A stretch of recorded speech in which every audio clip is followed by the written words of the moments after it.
All right, so Bismillah ar-Rahman ar-Rahim and Assalamu alaikum wa rahmatullahi wa barakatuh. And I'm so happy to see you all here. So, inshallah, today we're going to be continuing the tafsir that we were doing. And certainly, we're still on this page. وهو الذي يتوفاكم بالليل ويعلم ما جرحتم بالنهار ثم يبعثكم فيه ليقضى أجل مسمى ثم إليه مرجعكم ثم ينبئكم بما كنتم تعملون.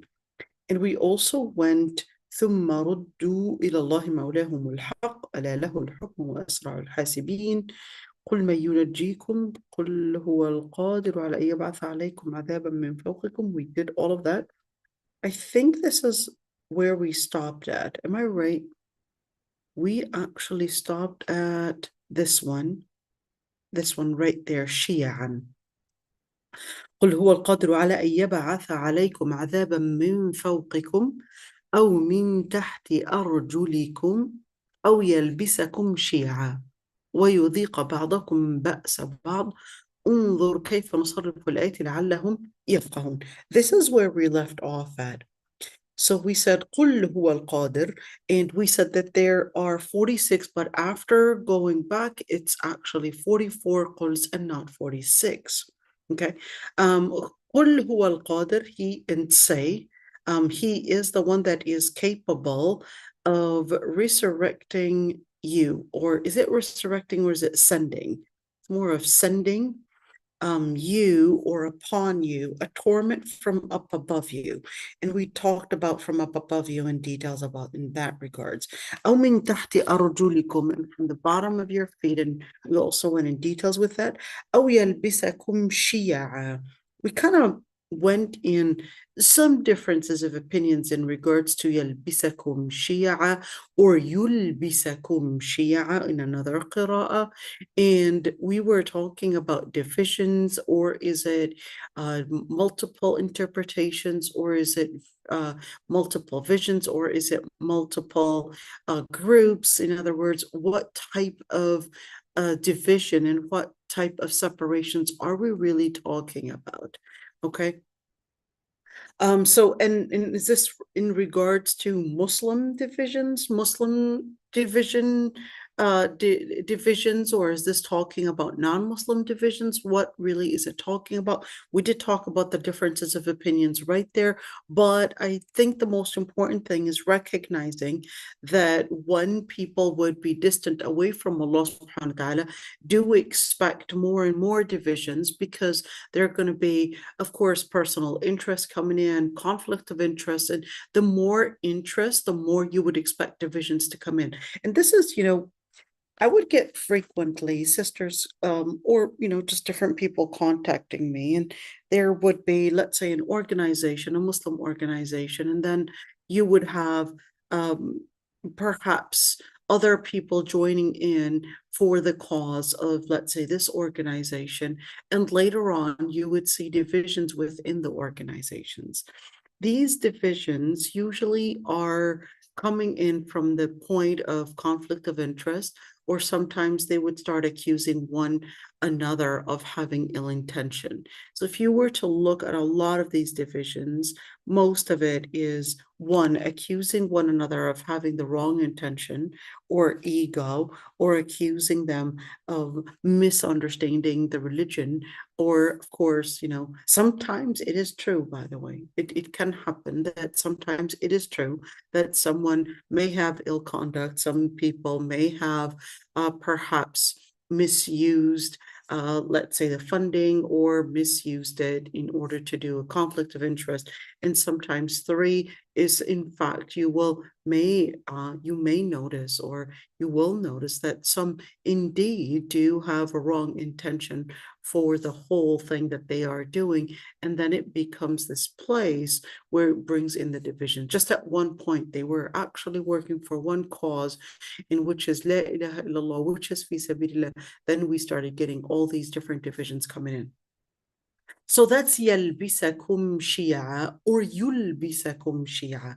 We talked about the two right there. So when we speak about افتراق الأمراء على طلب الدنيا, when the leaders within that organization or within let's say that committee or whatever it is, when they start having these divisions on how to split the different things really in relationship to dunya, in relationship to the interest, that's when you would see all those different divisions coming in and going onto the surface. What I would like to say with my experience in dealing with a lot of these organizations, when you're distant, and this is, really unfortunate to talk about, when you're distant from these organizations, you're only seeing one thing. And I'll say, as a woman that was really looking up to a lot of these people, from far, you would see that these people, they're giving these lectures, they're really people that seem to be dedicated in teaching Islam and all of that. But when you get closer and closer, it's quite sad, to be honest, that uh, you would see another image when you get closer and closer of people that might actually be so greedy and just consider just their own personal interest. And then it becomes this area that they're really trying to protect, not because for the sake of Allah, but trying to protect for their own cause. Okay. And it's quite sad to say that many times, these organizations had really killed our innocence, had really killed the way that we had seen these appearances as a good example for a good cause. And I'm not saying all, but it's quite sad to see another image when you get closer and closer, when there's a conflict between dunya and akhirah. May Allah subhanahu wa ta'ala not make us amongst those. May Allah subhanahu wa ta'ala make us amongst those that seek al-akhirah and even when they seek dunya, they seek it for al-akhirah. That's what a Muslim is supposed to be living in.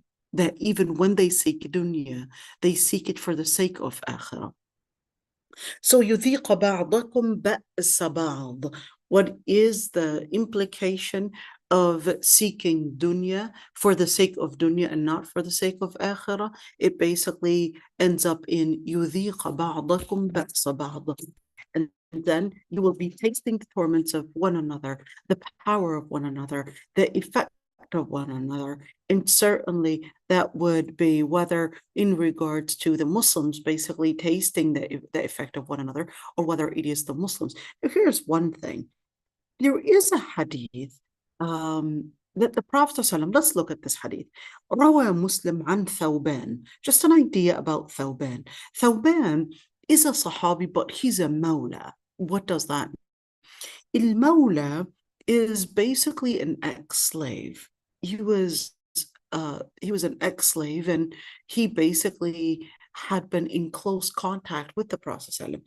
He said, the Prophet ﷺ said, إن الله زوالي الأرض فرأيت مشارقها ومغاربها وإن أمتي سيبلغ ملكها ما زوي لي منها وأعطيت الكنزين الأحمر والأبيض وإني سألت ربي لأمتي ألا يهلكها بسنة عامة وألا يسلط عليهم عدوا من سوى أنفسهم فيستبيح بيضتهم وإن ربي قال يا محمد إني إذا قضيت قضاء فإنه لا يرد وإني أعطيتك لأمتك ألا أهلكهم بسنة عامة وألا أسلط عليهم عدوا من سوى أنفسهم يستبيح بيضتهم ولو اجتمع عليهم من بأقطارها أو قال من بين أقطارها حتى يكون بعضهم يهلك بعضا ويسبي بعضهم بعضا.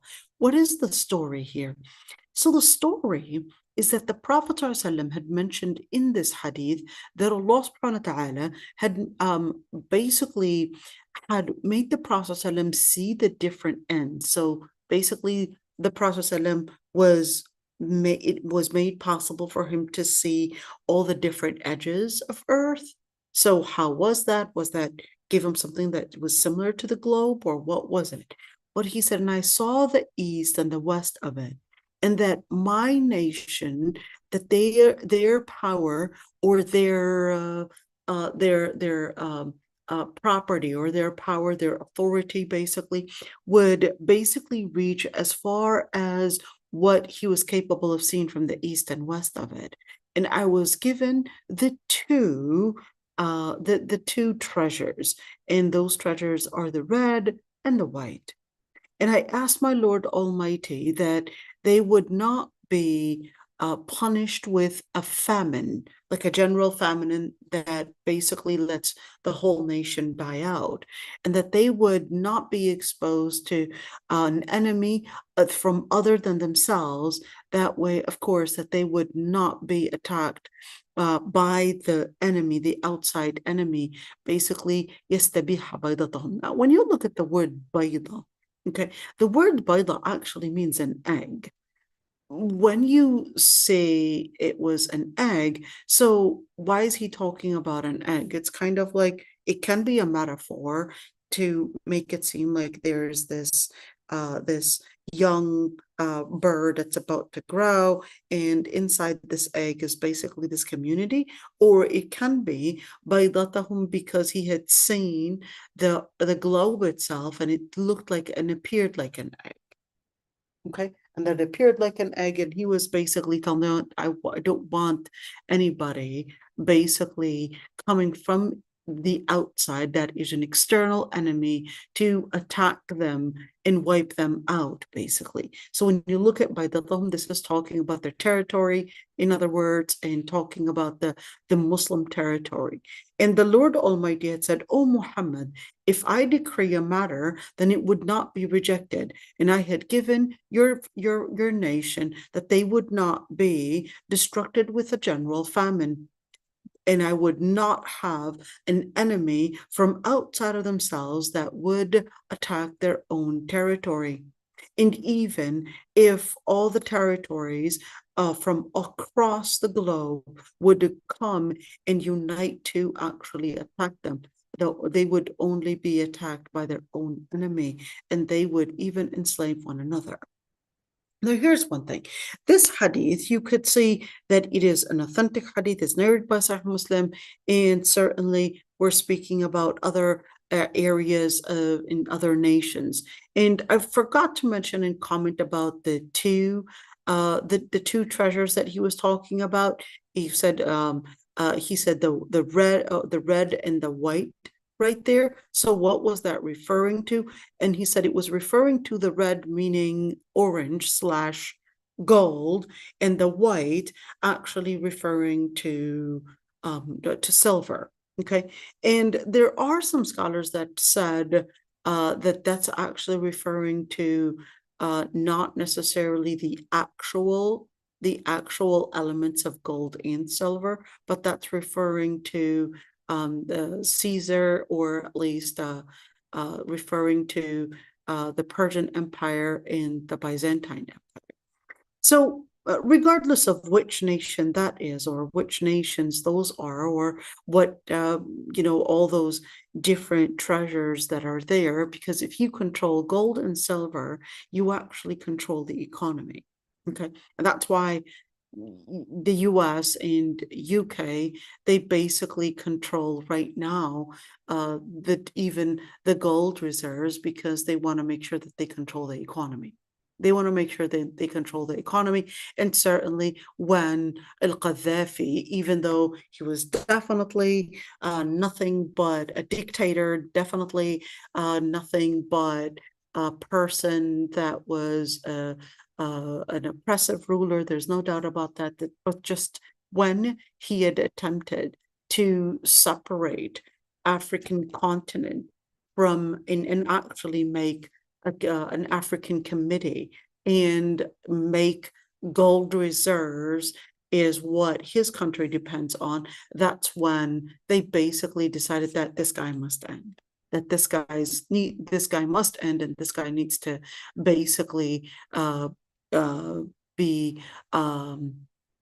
fought, and therefore they supported basically whether it's those that won a revolution. And certainly this guy must end, but of course, he was a dictator, there's no doubt about that.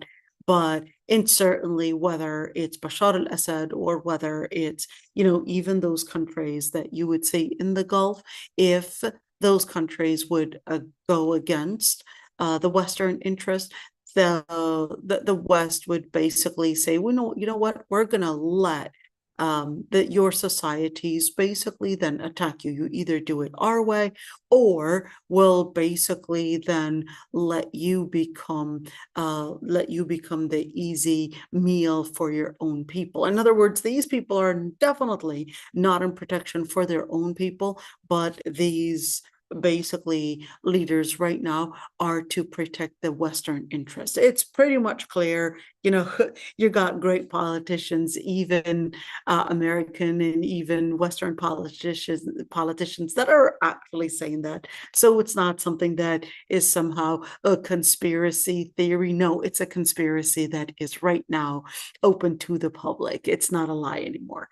Right there, it took a couple $1 trillion and basically said, hey, it's to protect you, because without our protection, you would not actually exist. So give us your trillions, or else you'll basically not get our protection. So now this is pretty clear. We don't need any conspiracy theories, because those are the conspiracies basically right now done in the open. Okay, so when you look at that, how do we understand this hadith when the Prophet ﷺ asked Allah subhanahu wa ta'ala to not have like a general famine wipe out the ummah?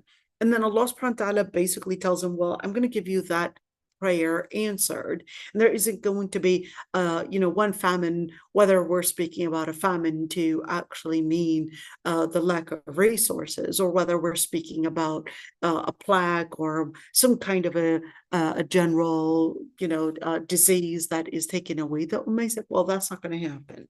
But here's one thing that's going to happen, is that the main enemy is going to be within. And I want you to keep this one in mind, that the main enemy that basically acts as the dividing enemy within the Muslim society is basically a Muslim enemy. It basically is named Muhammad, or it's named Ali, or it's named Tariq, or it's named Musa, or whatever it is. They're basically given, or even Abdul Fattah, all those Muslim names, and they are sound. I mean, Abdul Fattah, you cannot deny that's a very beautiful name. Okay, and Zayn al-Abidin, you cannot deny, but that's a very, very beautiful name. But then these basically are the people to attack the religion.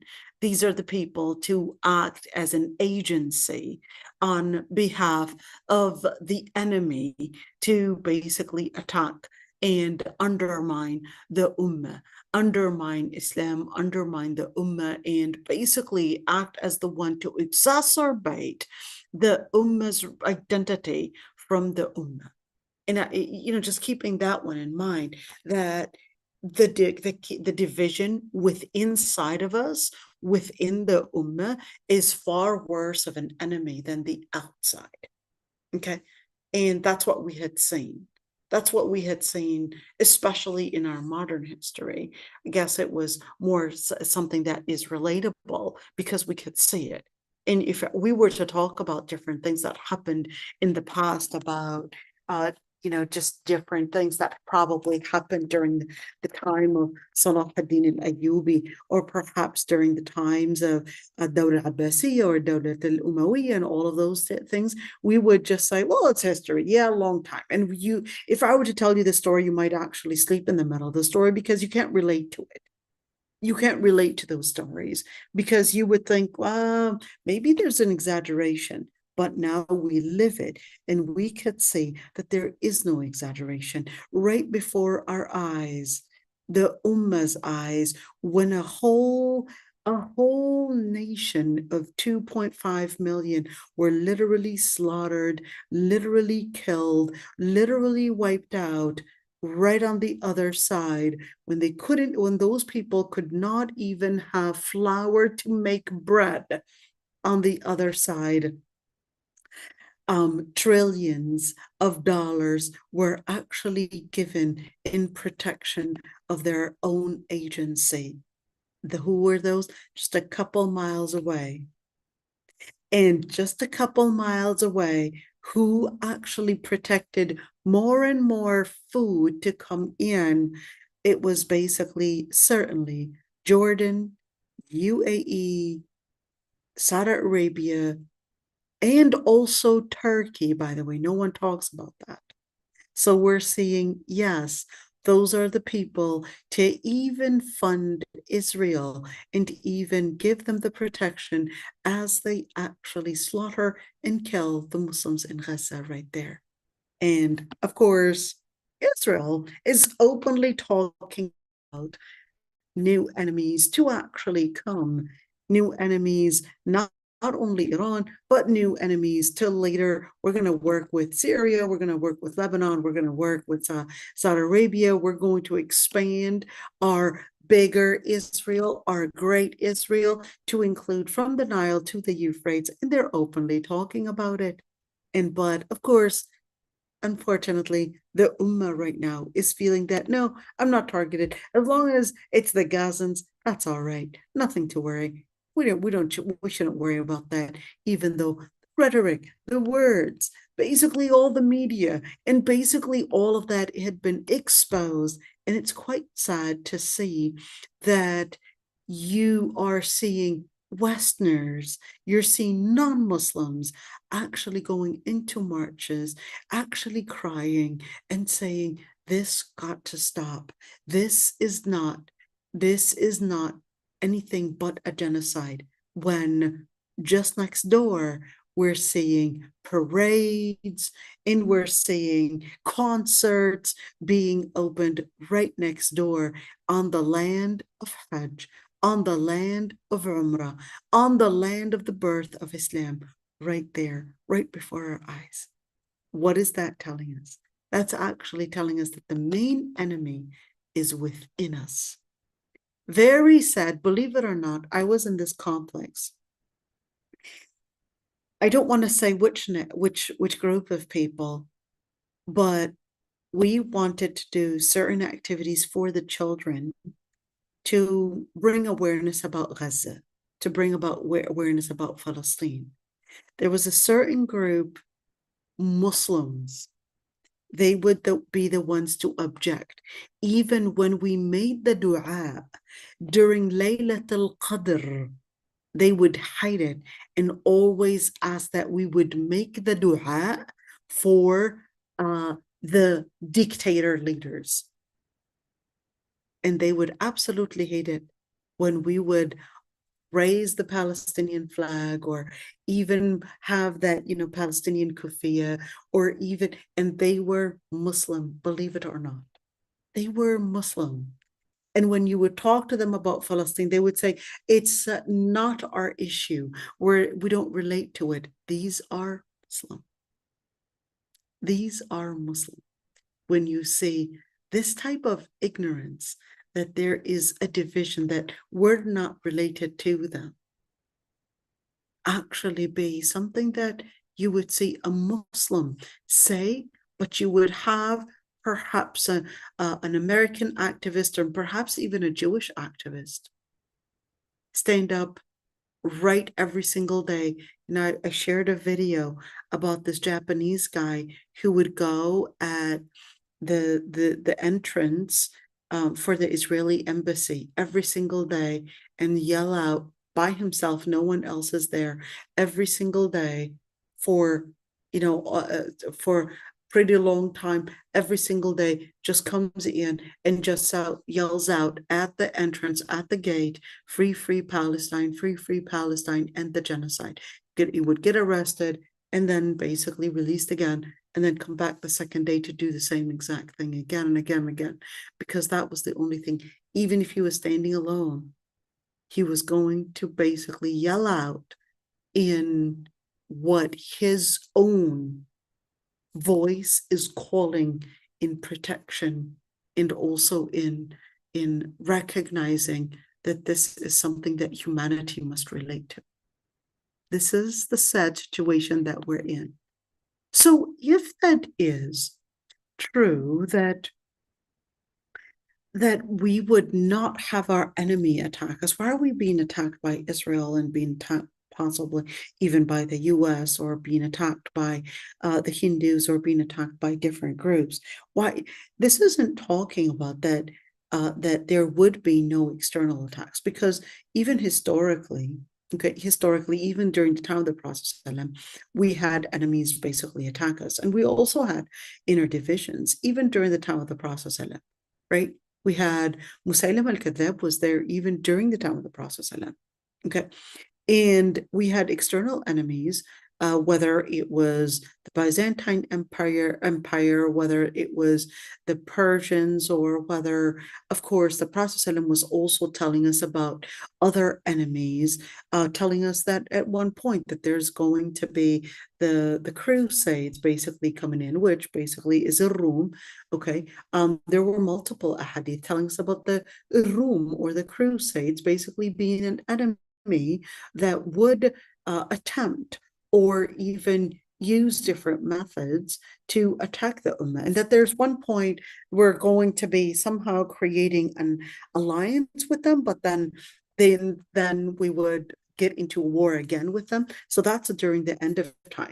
So we do see those ahadith basically telling us about those times, and whether it was fighting in Constantinople, or Constantinople, which is Istanbul today, or whether it was going to be fighting the Mongols, which the hadith were describing as wujuhuhum kalmijan al-mutraqa, that the Prophet ﷺ had described that their faces are kalmijan al-mutraqa. It's like it's more of a spherical shape, and that their shoes are actually made of hair. So it was, of course, the different hadith were really describing the Mongols and how they were attacking us and nearly wiped out the Ummah, but that didn't happen. Okay, so you could see that this hadith is not saying that the enemy that is slash, of course, speaking about non-Muslim enemy, that was never going to be at all a danger that was going to be attacking the Ummah. It wasn't saying that was never going to be a danger, or there wasn't going to be, or there weren't going to be any clashes between the Muslim nation and also those nations as well. But this is actually talking about the most dangerous enemy is basically coming from within. So this is emphasizing the most important enemy that is within us. That is basically the agency that the enemy would use against us. And that if we're not aware of this agency, then we're surely going to be attacked, and we're surely going to be wiped out by our own selves. In other words, the worst enemy is not the external enemy as much as it is the name that probably uses the name as Muhammad, or Abdul Fattah, or whatever it is, or Zain al-Abidin. They're actually names that sound Muslim, but they're actually acting in agency. They're acting in the interest of the enemy, and therefore those are the worst enemies. Okay, just keep that one in mind, because the hadith are very clear about it, and we could see that right now during our times, that the ones to be in agency and in fact support Israel is really none other but UAE. It's the most one. In fact, they were the ones that created the whole idea of creating this Abrahamic idea, and creating and making Islam really just blend in, universalist faith, and not necessarily be a separate religion, but be part of this universal faith, and just let the Muslims, if they don't sign this treaty of Abrahamic faith, basically letting all the religions, Christianity, Judaism, and Islam, blend in this new religion that they basically had designed, that if they don't accept that if the Muslims don't accept to blend in Islam, then they would basically be forced to accept this type of watering down the religion of Islam. And that they want to spend all those trillions of dollars, we're speaking about trillions of dollars, to basically water down the religion, to completely end Islam by watering it down, and certainly using different politics, using different military forces, using different agendas to basically end Islam, literally end Islam. And certainly you could say that it's basically our enemy within our own selves that is actually doing that. Okay, so just if we're not aware of that, we're not aware of our own enemy, then, and we're focused on external enemy, just like Hizb ut-Tahrir. They would be focused on UK, they would be focused on that only. Well, certainly, there's no doubt that those countries are basically the main conspiracy behind all of this. And, it's quite interesting to actually see, let me share this video with you. I think I put it yesterday on my own Facebook, and I'll let you hear this. Okay. And this is actually a professor at Columbia University. Was it Columbia University? I can't remember exactly, but he's basically a professor at Columbia University, if I remember correctly. And oh dear, I think I didn't share it, did I? Where was it? Oh dear, I think I didn't share it. Oh dear. Okay, I'll find it really quick because this is really important. I'll find it, inshallah. And he was actually talking about how these groups, Western groups in particular, and I'm going to find the video for you. Oops. Okay, hold on. I got the video. Hold on. And I'm going to show you what he was saying. Oh dear. No thanks. Hold on. We'll find it, inshallah. I want you to, can't believe I lost it. Okay, here we go. This is the video right there. I found it. Okay. Okay. I want you to listen to this one because he was, again, this guy actually worked at the UN as well. So let's just listen to what he says. Just a couple of minutes. Powers. And Israel could never do these wars on its own. These are American wars. America provides the financing. It provides the military backup. It provides the naval support. It provides the intelligence operations. It provides the munitions. Israel couldn't fight for one day without the United States backing. Israel could not be committing a genocide in Gaza without the United States' full operational complicity. I don't mean political complicity. I mean direct, daily operational complicity. This has to end. This region has been divided for 100 years, first by the British Empire and then by the American Empire. And this is going on until today. We have a genocide going on right next door. Till today, till this morning. People being wantonly killed, brazenly killed, because the United States is providing the means for this. So this is what's happening in Syria. Is the U.S. on the fence? Hardly. It's the major actor. I know, by the way, I know firsthand that in 2012, UN Secretary General Ban Ki-moon appointed former Secretary General Kofi Annan as special envoy to reach a peace in Syria. I loved Kofi Annan. I love Ban Ki-moon. I worked for both of them. Kofi Annan arranged a peace in 2012. He arranged a peace in Syria. You know why it didn't happen? Because all the parties agreed to peace except one. Literally one. That was the United States of America. The United States of America said there will be no peace unless Bashar al-Assad goes the first day. The other parties said, no, you can't just determine that. Maybe there'll be a process. Maybe there'll be elections agreed. Maybe there'll be a 2-year process, a 3-year process. The United States said, no, Assad must go the first day of any agreement or we block it. And so Kofi Annan stepped down from his position after having negotiated a peace arrangement. And we have had 500,000 people dead since then. We should not allow this kind of criminality to be normal. This region has been at war nonstop for 30 years. Actually, I would say for at least 57 years since the Six-Day War, because there has been no honest accounting of international law, no honest diplomacy. It's been militarization all the way through. And we could have peace immediately through. And we could have peace immediately in this region.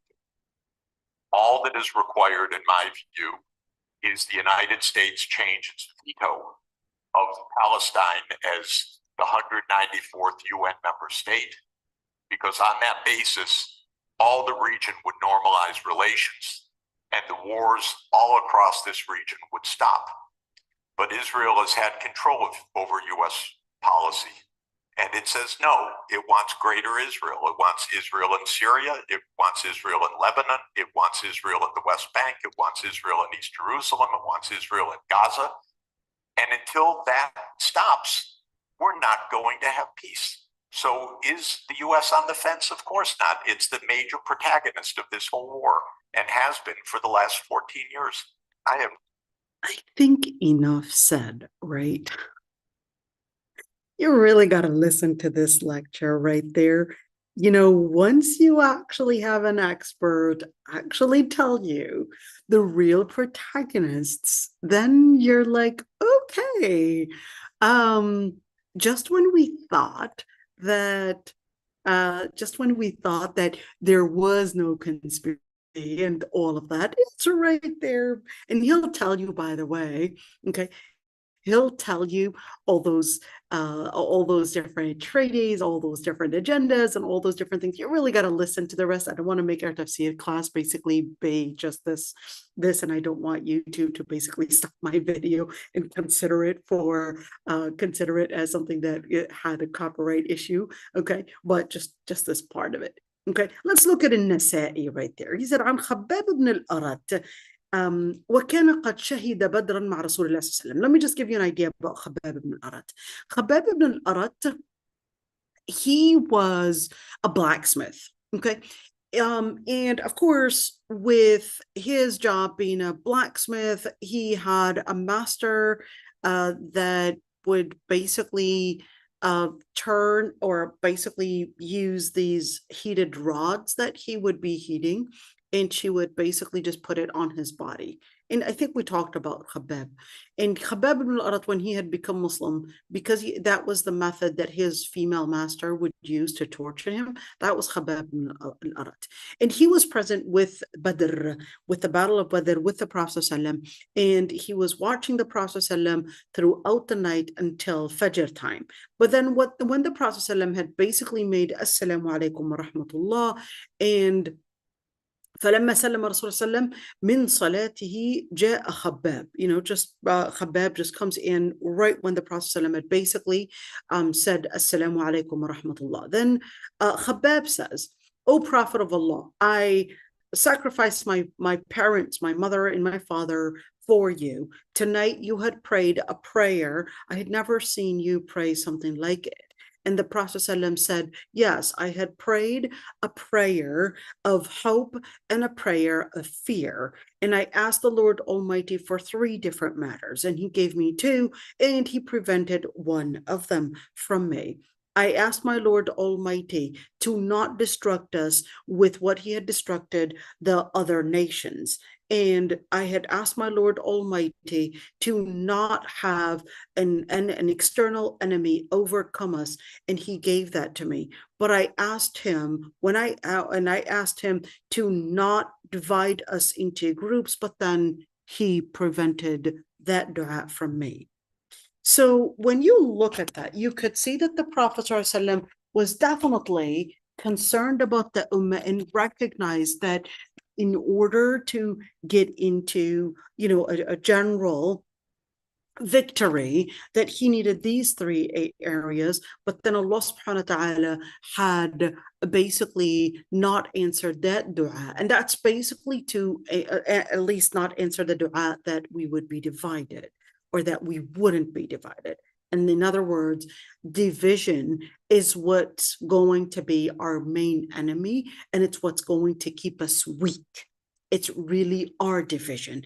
It's not the external enemy. We are weak, not necessarily because the external enemy is strong, but we are weak because the external enemy is using their agency from within us to actually attack us. In other words, do we have the resources? We have the resources. It's an issue of having the leadership and the division basically end in order to gather these resources and put them basically together. And the enemy is mainly from within us. The enemy, we are our own enemy, and that the external enemy is only strong because we are weak within our division and due to our division. So that's basically a key thing. You could see, the different hadith. Let's look at this other hadith. He said, when this ayah was revealed, the Prophet ﷺ had told Jibreel alayhi salam, "Oh Jibreel, what keeps my nation as that is basically strong?" And Jibreel alayhi salam responded, "Innama ana abdun mithluk, fad'u rabbaka wasalhu li ummatik." I'm only a servant as you, so invoke your Lord Almighty and ask Him, and invoke your Lord Almighty, that is for what you want for your nation. So the Prophet ﷺ gets up, makes wudu, and perfects the wudu, and then prays and perfects his prayer as well, and then invokes the Lord Almighty. Jibreel alayhi salam, the angel, comes down and said, "O Muhammad, your Lord Almighty had heard your invocation, and He had protected them from two things. One, the torment that would come from up above them or underneath their feet. And then He said, "O Jibreel, well, what keeps my nation if there are different interests, conflicting interests, and وَيُذِيقُ بَعْضُهُم بَأْسَ بَعْضٍ." And what would keep the ummah if they're going to be basically attacking one another? So that's when Jibreel alayhi salam, basically Allah subhanahu wa ta'ala sends upon Jibreel alayhi salam this ayah, أَلِف لام ميم أَحَسِبَ النَّاسُ أَن يُتْرَكُوا أَن يَقُولُوا آمَنَّا وَهُمْ لَا يُفْتَنُونَ. So that's when this ayah was revealed. Did people think that they would be left to claim faith and not be tested? In other words, there's no way. Faith is not a word of claim. It's not a word to claim, but it's actually a word to live. It's commitment. It's to show commitment, and that there is definitely going to be some dangers basically coming in from different areas. Now, here's one thing. Sometimes, when you look at the body, sometimes it's not the contaminants being too much around you. Sometimes it's that we have a low immune system, that's when the contaminants will be easily or makes us more susceptible, and our body basically easily is taking in those contaminants. And this is extremely important, that we would sometimes think that the fitan that surround us, that the different fitan, so we've got social media, we got the abundance of pleasures around us, all of those different things, that's making our our ummah weak in their religion?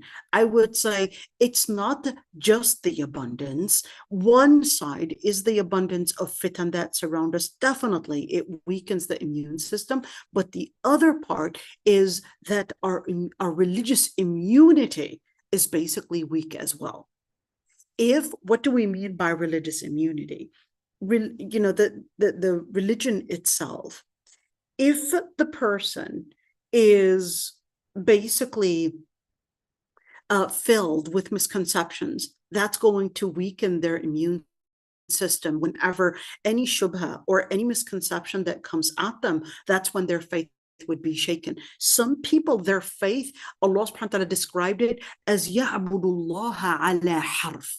They would be as if they're on the edge of Islam.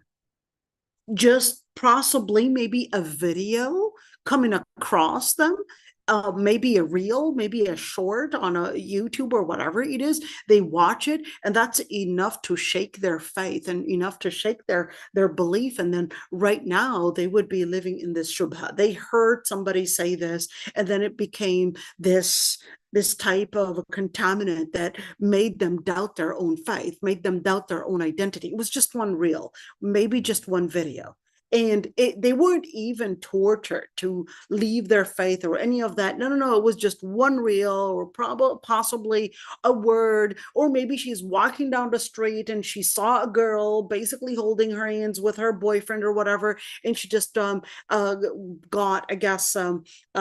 infatuated with being in that position, and then left her hijab, left her Islam. It was just one thing that they had seen. And I want you to look at this one, because this is very common, that our own religious immunity is basically weak. So any contaminant, it becomes something that might undermine our faith.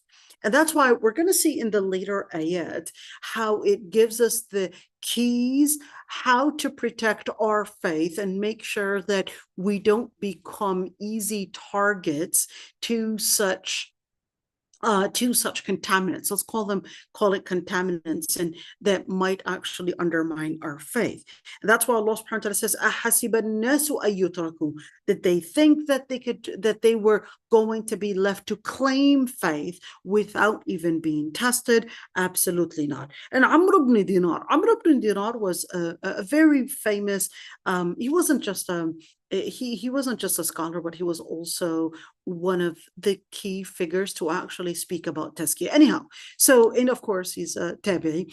عن جابر ibn Abdullah, he said, when this ayah was revealed, قل هو القادر على أن يبعث عليكم عذابا من فوقكم أو من تحت أرجلكم, which is this ayah that we're working on. The Prophet ﷺ had said, أعوذ بوجه الله, I seek refuge in the face of Allah subhanahu wa ta'ala. Then when this ayah, so what is the first portion that the Prophet ﷺ was seeking refuge in the face of Allah subhanahu wa ta'ala? When this portion of this ayah was revealed, that he's capable of sending a torment from up above you or even underneath your legs or your feet. That's when the Prophet ﷺ had sought refuge in Allah subhanahu wa ta'ala, because it was too scary. But then when the other portion of this ayah was revealed, or he would basically divide you into nations and let you taste the torment of one another, that's when he had said, well, those are even easier. Hatani ahwan. Those two are easier than having a torment from the Lord Almighty, and basically a punishment, whether it's a hurricane, or whether it's probably or earthquake, or probably something from underneath the ground, because then we would not be capable. If it's a torment from the Lord Almighty, then it's going to be something that we cannot whatsoever face, we cannot whatsoever resist. But if it's a torment from within us, then we could probably work it out. We could probably have some way to end, and basically it would definitely be something easier, because human power is not going to be equal whatsoever to divine power in that situation. Okay, so that's why he said, Hatani ahwan. I want you to look at this. So the first hadith that we talked about, which is when Jibreel alayhi salam, the Prophet ﷺ tells him, make the dua, but then he said, you're invoking, that is the wrong person here, because I'm just a servant like you. You got to invoke your Lord Almighty. Okay, let's look at this hadith and see. So that hadith, he said that hadith was narrated by Tafseer Abi Layth, and it was basically a longer hadith. It was narrated by al-Tabari on al-Hasan, and it was also Khatib al-Baghdadi also basically trying and attempting, because al-Khatib al-Baghdadi was actually a scholar of hadith, so he was basically bringing in the confusion in the chain of narration and trying to bring about an explanation to how some of those confusions actually brought in that confusion in the chain of narration to, for some, actually thought it was not authentic. Okay, so then he said it was من طريق الكلبي and Abi Salih and Ibn Abbas, basically exposed the right chain of narration. Okay, exposed it to basically bring it to our attention. Okay, not expose it in a bad way. Okay, let's see this hadith. When the Prophet ﷺ was in fear of the first portion of the ayah, and then the second portion of the ayah, the Prophet ﷺ was considering it that it was better. Let's see. So he said that was narrated by al-Bukhari and Ahmad. I don't know why he would say Ahmad first and then al-Bukhari. Whatever. He was supposed to say al-Bukhari first, but that's okay. Okay. Let's look at the other hadith. في سنن ابن ماجه عن ابن عمر لم يكن رسول الله صلى الله عليه وسلم يدع هؤلاء الكلمات حين يمسي وحين يصبح. The Prophet صلى الله عليه وسلم in another hadith, the Prophet ﷺ would not leave these invocations, whether throughout the night, in other words, when the night falls and morning falls, and he would make this dua. Allahumma inni as'aluka al-afiyata fi dunya wal-akhirah. Allahumma inni as'aluka al-afwa wal-afiya fi dini wa dunyaya wa ahli wa mali. Allahumma astur awrati wa amin rawati wahfadni min bayni yadayya wa min khalfi wa an yamini wa an shimali wa min fawqi wa a'udhu bika an ughtala min tahti. Okay, so you could see that Ibn Umar, who is actually Abdullah ibn Umar, he said that the Prophet ﷺ did not, every time, in other words, the night falls or the morning falls, he would make this dua, the quote that I would just say, and what it means, Ya Allah, or O Lord, I ask you the protection within this dunya, within this life and the hereafter. O Lord Almighty, I ask you the salvation and health, in other words, perfection, in my faith, in my life, in other words, my dunya, in my family, in my wealth. O Allah, cover my shortcomings. In other words, basically, don't expose them. O Allah, secure my fears and protect me from in front of me, from the back, meaning from the future and the past, and from my right and from my left, and from above me. And I seek refuge in you from being harmed from underneath my feet. Now, the word ughtal can mean to be killed, assassinated, and could also mean to be harmed from underneath me. In other words, the Prophet ﷺ is, notice that he was saying, ihfadni from all of these, protect me from all of these, that is from my basically right, left, up above me, and in front of me. But then when it came to speaking about underneath, he said, I seek refuge in you from me being harmed from underneath me. Why did he say all of these ihfadni, but then when it came to underneath, he said, a'udhu bika? Okay, it's quite interesting. So the first one is that Allah subhanahu wa ta'ala basically puts an angel. We did talk about that before, that you had 5 angels basically protecting you, 5 angels, and some actually said 7, okay, protecting you from in front of you, from behind you, from your left, right, all of those different areas. So what about those times when things go wrong? What, did they just fail to protect me, or what happened? Well, it's qada or qadar. Okay, Allah subhanahu wa ta'ala, yes, he, just like death is also qada or qadar, it's basically something that is preordained, and the angel would know that, well, this is preordained, and therefore I'm just going to allow it to happen as the Lord Almighty had ordained it. or also that Allah subhanahu wa ta'ala had ordained certain things basically in nature, and therefore you would say that when those events that basically protect you, even though it was really in a miraculous situation, it was really that Allah subhanahu wa ta'ala had literally protected you at that moment because of his will. Okay. So when you look at all of that hifz, do they actually do hifz from underneath me as well? We didn't have that hadith that there would be this underneath protection. So therefore, you would see within that ayah that Allah subhanahu wa ta'ala قُلْ هُوَ الْقَادِرُ. So he's basically letting us know that min fawqikum, min tahti arjulikum, all of that is basically under the will and under the power of the Lord Almighty. Therefore, we would seek refuge in Allah subhanahu wa ta'ala because this is something that is mainly in the will of Allah subhanahu wa ta'ala. Notice here, he didn't say from above me. He said, وَحْفَظْنِي بَيْنِ يَدَيْ مِنْ خَلْفِي عَنْ يَمِينِي وَعَنْ شِمَالِي وَمِنْ فَوْقِي as the last thing. وَمِنْ فَوْقِي, so my right, my left, and also from above me. And وَأَعُوذُ بِكَ, and I would seek refuge in you to be harmed from underneath. Okay, is that Go ahead, dear. Someone wants to say something. I could see that. We can't hear you. You probably need to fix your microphone, dear. Okay. Let's continue. قوله تعالى انظر كيف نصرف الآيات, and see how the Lord Almighty, let's look at that ayah right there before we move on, right? انظر كيف نصرف الآيات لعلهم يفقهون. So here's انظر كيف نصرف الآيات. Oh, here's a question. When it says انظر كيف نصرف الآيات لعلهم يفقهون. Okay, let's first look at al-Qurtubi and see what he says. He said, and see how the Lord Almighty brings the different evidences and the different signs. لعلهم يفقهون. What is the word لعل anyways? Well, لعل is to basically be حرف تمنن and ترجي. This is putting in a hope. So is this Allah subhanahu wa ta'ala putting in the hope? But Allah subhanahu wa ta'ala, he is the place of hope. Now, this definitely, Allah subhanahu wa ta'ala is the place of hope.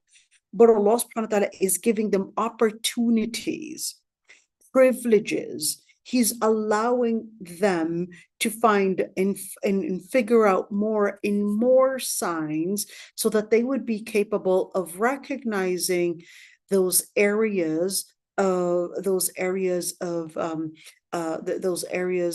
that Allah subhanahu wa ta'ala is really the one in full control. In other words, Allah subhanahu wa ta'ala is giving them, whenever you would see la'alla, this is the mercy of Allah subhanahu wa ta'ala letting you know that he is giving you more opportunities, more areas to distinguish, to figure out, to see, to recognize, in hope that that would be something that would motivate you and possibly drive you towards Jannah. But those that did not recognize those areas of understanding. I want you to look at the word yafqahun. What is yafqah? The root is faquha. Faquha means to understand. And when you see the word faquha, certainly during the later generations, they basically had used the word fiqh to actually mean the science that involves deriving Islamic rulings from their evidences and all of that. Okay. Now, one thing is that later became let's say the technical term to define that particular science. But the word faquha really means to understand. So during the time of the Prophet ﷺ, when the Prophet ﷺ had made the dua, Allahumma faqihhu fi d-din wa 'allimhu at-ta'wil, making the dua for Abdullah ibn Abbas, Ya Allah, faqihhu fi d-din. He wasn't talking about just giving him the fiqh, just the science of fiqh, but this was actually making the dua that he would have comprehensive and detailed knowledge in the deen. whether that was in regards to tafseer, or whether that in regards to understanding fiqh or maqasid al-shara, whatever it is, that Sahabi would basically have this kind of deep understanding. Deep understanding. So when you look at لَعَلَّهُمْ يَفْقَهُونَ, that's basically letting us know that Allah subhanahu wa ta'ala would give a number of different areas of recognition, a number of different areas for them to see the paradigm, to see the power, to see that there was something that Allah subhanahu wa ta'ala had created, that they should also recognize that they are not in control of the world, and that they are not in control of everything, but that the Lord Almighty is the one that's actually in control of everything. And therefore, we should submit to His determination. We should submit to His authority, submit to His power, and submit to His obedience. And basically submit to obey Allah subhanahu wa ta'ala. Okay, so when you look at لَعَلَّهُمْ يَفْقَهُونَ, what is a kafir person going to, is this related to al-kuffar, or is this related to Muslims as well? It's actually related to both. It's related to Muslims, and certainly if they're committing sin, and it's also related to somebody that is committing shirk. And by the way, between shirk and sin, it's just a small fine line. Why is that? Because the vision, the Prophet ﷺ actually said, لا يزني الزاني وهو مؤمن. He said a person does not commit zina when they are in a state of faith. When they're in a state of faith, they're not committing zina. Well, how does that even work? When a person is committing sin, they had actually lost that signal that connects them with Allah subhanahu wa ta'ala. That's why they're not in faith. They lost that signal. Think of it as you have the receptor there, but it's not picking up a signal. You're not connected with Allah subhanahu wa ta'ala at that moment while you're committing sin. And that's the same thing with shirk. The receptor is there, but it's not connecting with Allah subhanahu wa ta'ala ever. And that's why we said between shirk and between sin is a fine line, because a mushrik is not connecting their signal with Allah subhanahu wa ta'ala ever. They're completely connecting their receptors with other signals, shayateen signals, not with Allah subhanahu wa ta'ala. And they would be convinced that it's a divine signal. The believer, on the other hand, their signal, it basically can be shut down, or it can be turned on at different times. And that's why لا يزني الزاني وهو مؤمن. And by the way, that's why Allah subhanahu wa ta'ala, we were doing that ayah, فَلْيَحْذَرِ الَّذِينَ يُخَالِفُونَ عَنْ أَمْرِهِ أَنْ تُصِيبَهُمْ دَائِرَةٌ. Let's look into this ayah. Okay, we're going to get this ayah so we can actually see that. فَلْيَحْذَرِ, okay, عن أمره أن تصيبهم فتنة. Sorry, I read it wrong. Okay, let's look at this ayah right there, because when you see this ayah, let's look at this one. فليحذر الذين يخالفون عن أمره أن تصيبهم فتنة أو يصيبهم عذاب أليم. The Prophet ﷺ was basically, as a prophet and as a messenger, he was demonstrating al-wahy. He was demonstrating in action what Allah subhanahu wa ta'ala had basically sent. And Allah subhanahu wa ta'ala said, let those that would turn away from his orders, that is the Prophet ﷺ, who is acting as an agency, as an agent, basically to the Lord Almighty / messenger, that they would be inflicted with a fitna, or even inflicted with a painful torment. Why did he actually say that? Because when the person is disconnecting their signal from connecting to Allah subhanahu wa ta'ala, and certainly they are, think of it as they've got the tool, The tool is there. They've got their router, they've got their charger, but then they didn't know how to put these pieces together. So they're like, it's not working, it's malfunctioning. It's not malfunctioning. You basically chose not to use the method, which basically is the sunnah, which basically was acting as, think of it as the instruction manual. That instruction manual was actually the Quran and Sunnah. That instruction manual was there.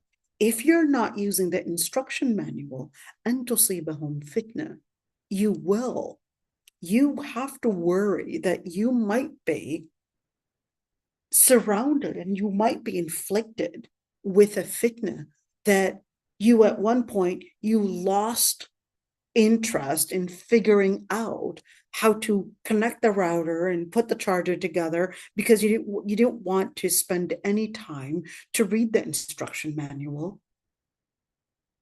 You just wanted to, just put them together. You didn't even know how to, and you just lost interest.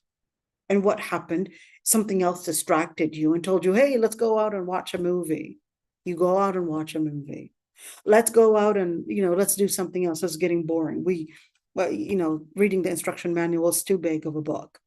Let's do something funner. We couldn't figure that one out. And what did you do? You basically decided, let me figure that one out. Let me figure that one out later. You kept on procrastinating. And then what happened is that day after day, that's tusibahum fitna. You fell in a fitna. And then that fitna just completely contained you. And then you lost that interest to figure out that signal.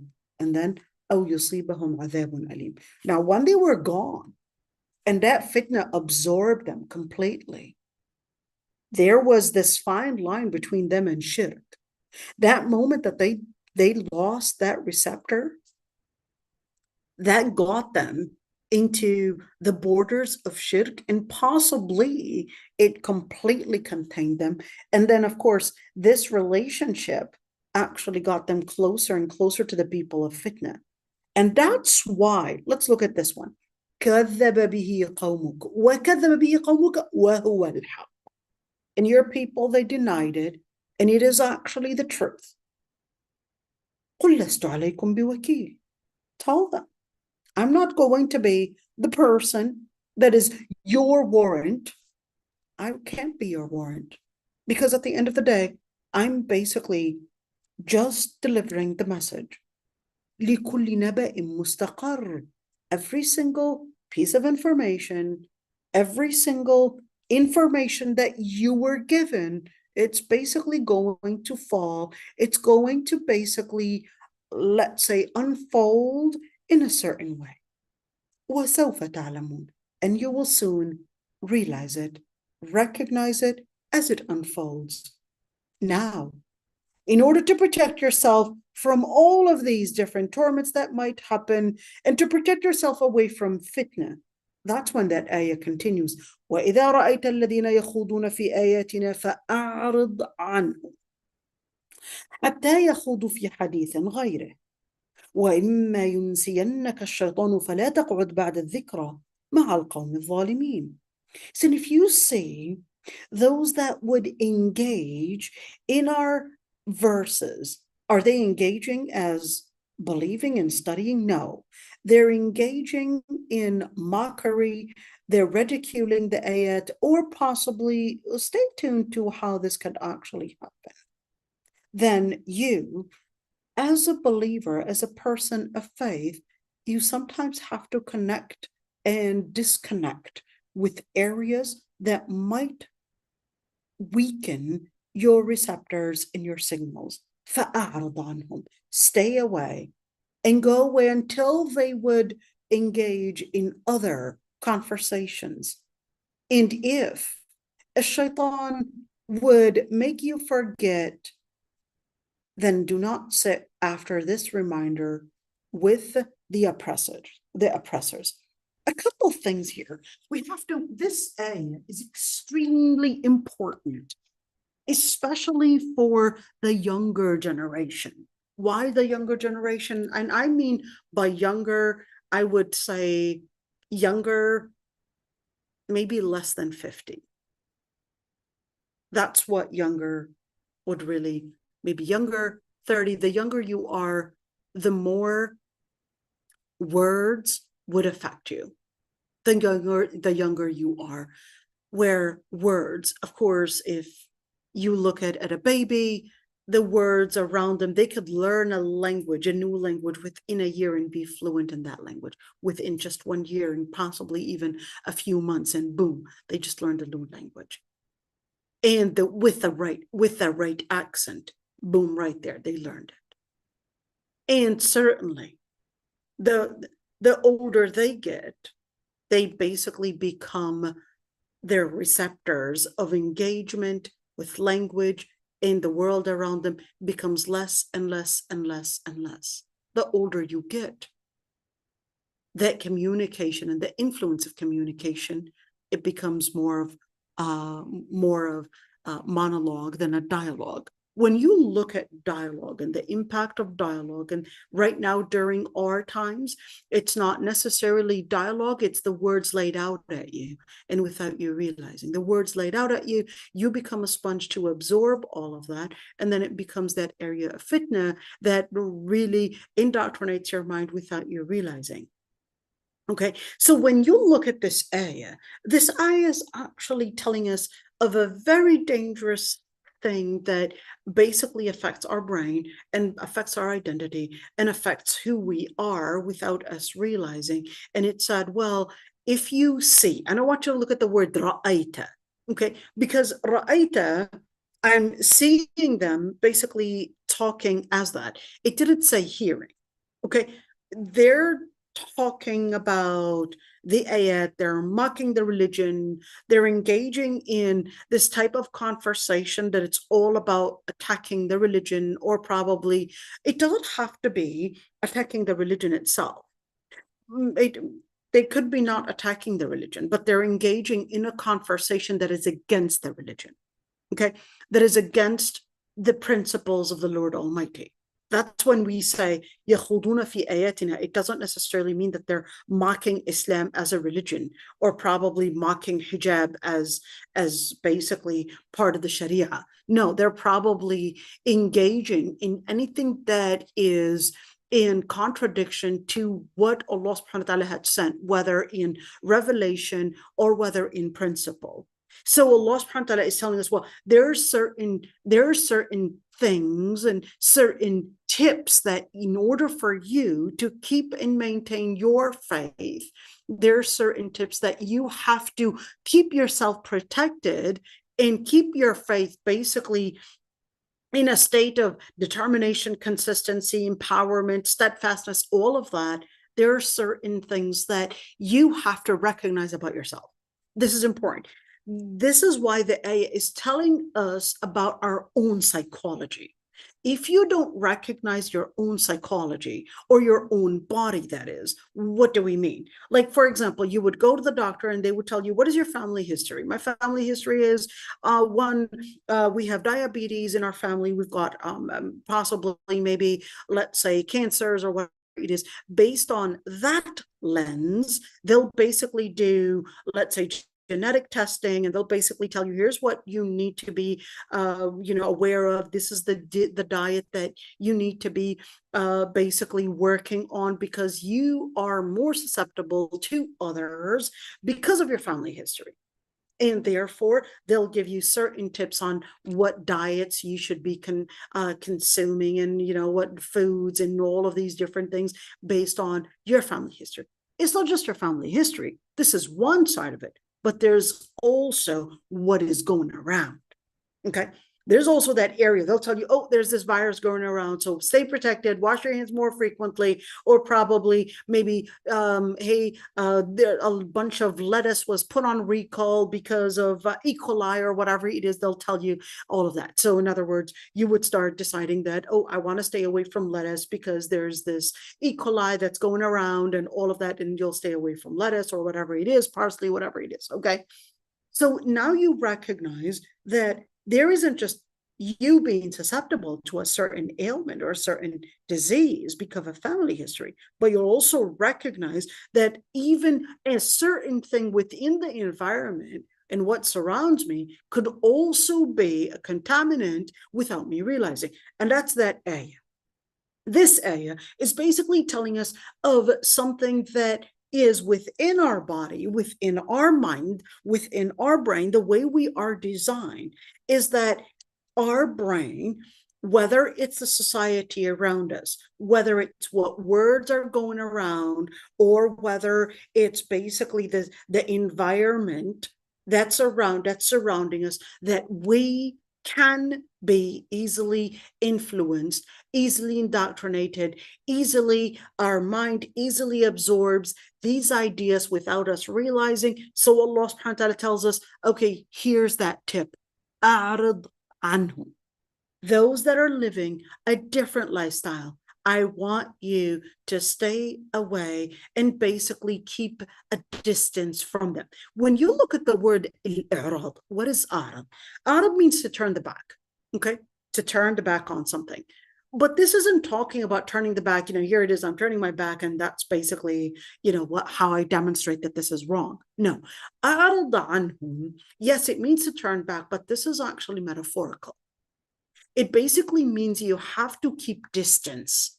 So if we're talking about reels, we're talking about songs, we're talking about movies, we're talking about a lifestyle, we're talking about clothes, we're talking about words, we're talking about all these different things. You as a believer, you have to set yourself a completely different identity. The way you dress, the way you talk, the type of words that you would use, the whole environment, you would have to separate yourself away from those that basically have a completely different vision, a completely different practice in their life if it's against Islam. أعرض عنهم حتى يخوضوا في حديث غيره, until they basically get into a conversation that is different. Now, here's one thing. When you look at حتى يخوضوا في حديث غيره, then scholars actually went into certain details. Is this حتى يخوضوا في حديث غيره, was that actually abrogated? Was that something that was, in other words, limited to a certain time, to a certain circumstance? Why did it say حتى? Because حتى is supposed to put in an exception, or giving me, I guess, this not only exception, but giving me unless, tell me, unless they would engage in a conversation that is other than that conversation that was contradictory or in contrast to what the principles of Allah subhanahu wa ta'ala are saying, then you could probably talk to them, maybe because you needed to, I don't know, get your notes or get the notes from, about the class or whatever. You probably needed to ask them about the notes, or you probably needed to ask about something that relates to work and not related to religion and any of that, or even the principles and how they're contradicting the principles, etc. In other words, it was something that is irrelevant and not related to anything that relates to the deen. Then in that situation, I can deal with them. Okay, so what is that telling us? It's basically telling us that there are certain areas that we have to take a serious stance, that you don't get involved and belong in those groups. So let's actually take a similar ayah, because I want you to look at the word ra'ayta, which actually means to see. And certainly when there are people engaging in a conversation, I'm not necessarily seeing them, I'm hearing them. Okay. But why did it say, you're seeing and you're turning your back, all of that? We're going to come back to that one. But what I'm going to do, I'm actually going to I'm going to open this one again. Okay. But I want you to see this ayah, okay, in Surah Al-Kahf. Let's remember page 144, because in Surah Al-Kahf, it actually has, I went the wrong way. In Surah Al-Kahf, it has something similar, and we did point it out before, right? And we're going to look at it because it relates to the wording that we would see here, okay? And let's see this one. And Where's that ayah? Okay, let's see. Here it is. We did talk about it. In fact, the blue lines are still there. I want you to look at this one. واصبر نفسك مع الذين يدعون ربهم بالغداة والعشي. Okay, يريدون وجهه. Here's this ayah right there. And Allah subhanahu wa ta'ala says, واصبر نفسك. And you got to be patient with those that invoke their Lord Almighty throughout the night and throughout the day. Why? Because they could be living at a different level of faith that requires from you a certain level of patience, because you may not recognize the level of faith, the level of spirituality that they're living in. And their level of spirituality is so high that they're enjoying it, but you're not capable of seeing anything and enjoying anything, because you could be just so dependent and just so connected with dunya that you're not even seeing the beauty of iman that they're talking about.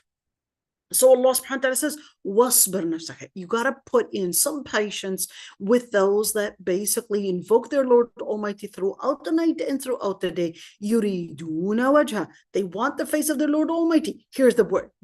وَلَا تَعْدُ عَيْنَاكَ عَنْهُمْ. Remember in that other ayah in page 144, let's remember right here, it said رَأَيْتَ وَإِذَا رَأَيْتَ الَّذِينَ يَخُوضُونَ فِي آيَاتِنَا. Let's see, this ayah right there said 144. Is that the page? Yes, right there.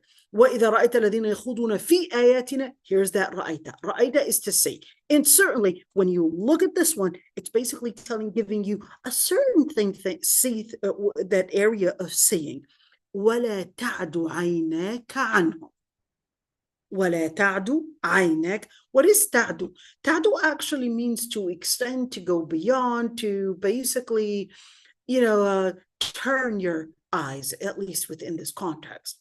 Don't let your eyes turn away from them, seeking the different pleasures or the different, zinat al-hayat al-dunya, the different,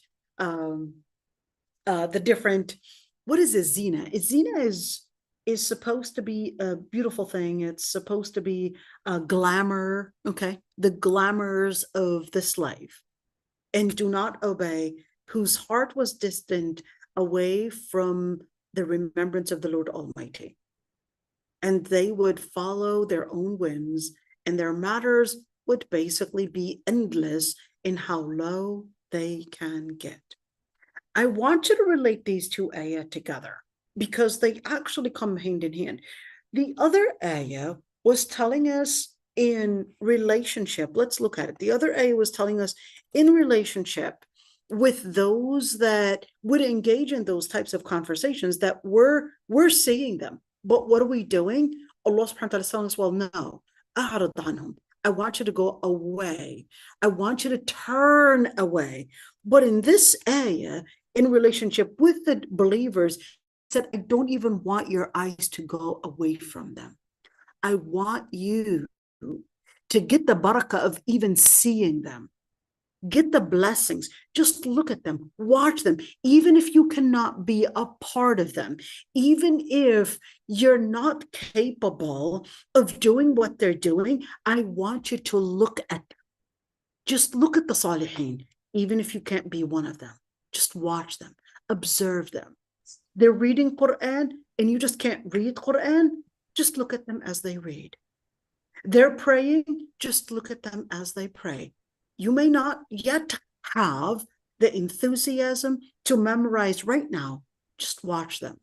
Just be a part of that group, even if you're not at their level of enthusiasm, potential, whatever it is that's keeping you dragged behind. Just watch them. Just be around them. And put in that patience to just surround yourself with these people. Yet, for the other people, he said, if you even see them, don't even see them. The other ayah was telling you, وَإِذَا رَأَيْتَ الَّذِينَ يَخُوضُونَ. Just by seeing them, did you engage in any conversation? You didn't. Did you hear anything? You didn't even hear it. But you recognize that their behavior is distant from Allah subhanahu wa ta'ala. He said, فَأَعْرِضْ عَنْهُمْ. Go away. You don't want that environment. Go away. وَهَجُرْهُمْ هَجْرًا جَمِيلًا. You just got to isolate yourself from this group. And that, but the Salihin said, لا تعد عيناك عنهم. Don't let your eyes go away. Why? Because it is part of your psychology that the things that you see, the things that you hear, that those are going to have the impact and the influence on your identity without you realizing. Those are the things. What you see, it either encourages you or discourages you, and therefore you need to control what you see, what you hear, in order to empower your faith to keep it steadfast. And that's why he said, وَلَا تُطِعْ مَنْ أَغْفَلْنَا قَلْبَهُ عَنْ ذِكْرِنَا. It's enough to just see the Salihin. He said, I want you to also take a position. Do not obey those whose hearts are away from the remembrance of the Lord Almighty. Take the time to learn the faith. Take the time to basically connect with those whose hearts are connected with Allah subhanahu wa ta'ala. And that way, you will recognize how to put in those tips to keep your faith in place. Now, when you look at these ayat, it's really important. It's like, for those people to don't even look at them. I don't want you even looking at them. I don't want you to even engage in this lifestyle. Yes, just even by looking at them, you had just normalized shirk or normalized sin or normalized the wrong things. And for the Salihin, just by looking at them, you're going to then get accustomed. You may not have necessarily engaged in that type of pious action, but just by seeing the Salihin, you're basically going to get accustomed to it. That's the beginning. You're on the threshold of entering the circle of a Salihin. Even if you're just sitting at the doorstep and just watching them. I'm not memorizing, but I'm just surrounding myself with them. I'm working on my own power. I'm working on my own enthusiasm, working on my own self to get within that parameter. But even if I can't be one of those that would memorize or those that would be in that halaqah, I'll just put on that halaqah even if I'm not fully listening to everything. I'll just put on that Quran even if I'm not focused. Even if I'm not focused, I thought the ayah was saying, وَإِذَا قُرِئَ الْقُرْآنُ فَاسْتَمِعُوا لَهُ وَأَنصِتُوا لَعَلَّكُمْ تُرْحَمُونَ. Yes, but that doesn't mean that if I'm not fully engaged, that I shouldn't be having that Quran being recited in the background. You can have it recited in the background. Hopefully, you'll come across this moment that you probably got into that connection. You heard a word and you heard an ayah, and it just reminded you again when you were just distracted. It's okay. Listen, put on those lectures, even though you're not fully engaged, or you're probably not enjoying it. You're just going to put it. أول العلم, the beginning of al-ilm, is basically taking that moment to just listen. You may not be fully understanding everything that's being said. Just listen and be patient to take that moment to just try to overhear what is being said. That's the beginning. And then little by little, you will start seeing that your brain is capable of comprehending more and more of what is being said. In the beginning, you're going to be completely mute to understanding or probably comprehending everything that is being said. And then the second level after that comprehension basically becomes, well, at the beginning, it's hearing it, and then later it becomes the comprehension, and then later on, it becomes understanding. You're understanding more and more of it as more is basically removing the blurriness within that conversation. Okay, so what we'll do, inshallah, we'll stop right here. Okay, inshallah, tomorrow we'll continue the rest because there's a lot to say. Inshallah, we'll continue tomorrow. In the meantime, I want you to do this little piece of homework.